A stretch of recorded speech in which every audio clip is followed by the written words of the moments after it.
So here I am in my ClickFunnels account, and I'm going to click on Add New to create a new funnel.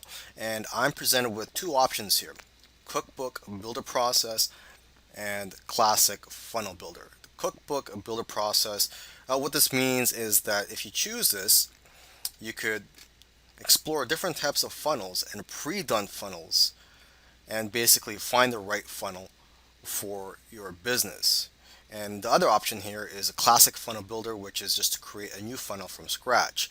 So instead of looking for a pre-done funnel that I could use for my business, I'm just going to create a new funnel from scratch. So I'm going to click on here, create a new funnel, and now I get to choose the goal, or they're asking me what my goal is. So my goal here, let's just see the options here: to collect emails, sell a product, host webinar. My goal is mainly to sell a product.